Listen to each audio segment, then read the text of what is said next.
Welcome to the Daily Decant, your 5-minute briefing on the world of wine. Each episode delivers practical insights to help you choose, order, and talk about wine with more confidence in everyday social settings. Let's get into today's decant. Big Sunday wrap, and I want to open today with a phrase that I think best captures everything we've covered this week for South Africa Week. Old roots, new energy. South Africa has over 350 years of continuous winemaking history, predating the United States as a country, and yet, because of the complicated political history that it kept largely isolated from international markets for most of the 20th century. It is also, in many meaningful ways, one of the youngest serious fine wine industries actively rebuilding and reintroducing itself to the world right now.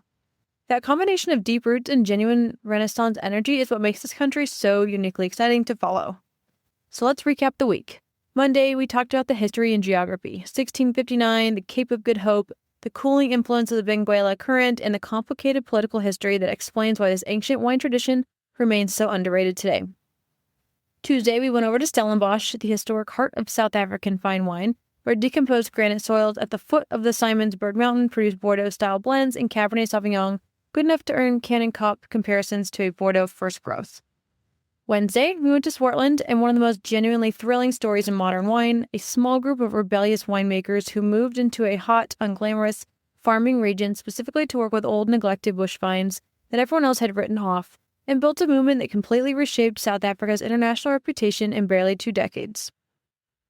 Thursday, Chenin Blanc, and the case that this might be the single most underrated white wine grape in the entire world, more widely planted in South Africa than in its native Loire Valley, with old bush vines producing complexity that genuinely rivals serious Burgundy or top Loire wines at a third of the price. Friday, the dual identity of Pinotage and Walker Bay, a controversial native grape working hard to overcome reputation problem rooted in decade-old winemaking flaws, now producing genuinely excellent wine in the right hands. Alongside the cool climate Pinot Noir in the Hemel and Ard Valley, where Hamilton Russell Vineyards have spent 50 years proving that South Africa can make Pinot Noir worthy of comparison to good Burgundy. And finally, Saturday, the practical guide that turns 6 episodes of history and geography into something you can actually use the next time you're standing in front of a wine shelf.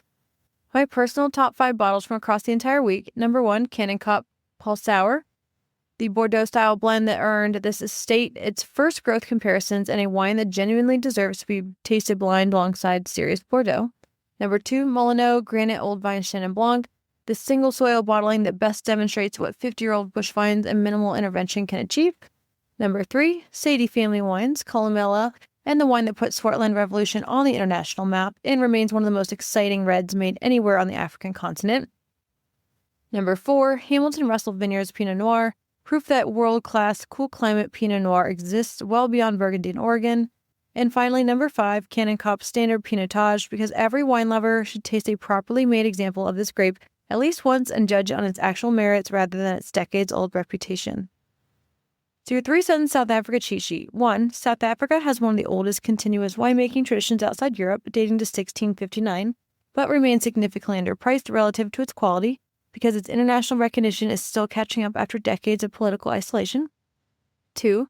Stellenbosch means serious Bordeaux-style reds. Swartland means old vine Chenin Blanc and Syrah made with minimal intervention. And Walker Bay means some of the finest cool climate Pinot Noir outside of Burgundy.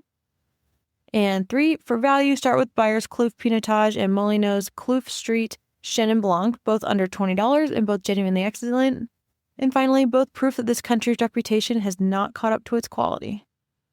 Thanks for spending this week with me at the Cape. We've covered a country with a history older than the United States, a rebellion that rescued forgotten old vines from obscurity, a white grape that deserves to be far more famous than it currently is, a native red grape working through a genuine redemption arc, and a cool climate Pinot Noir region that rivals Burgundy at a fraction of the cost.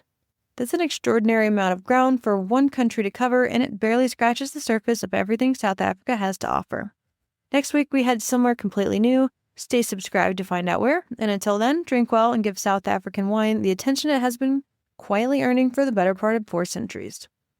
That's today's Daily Decant. If you found this helpful, be sure to subscribe and share with your friends so you can continue building your wine knowledge in just a few minutes a day. See you tomorrow for the next decant.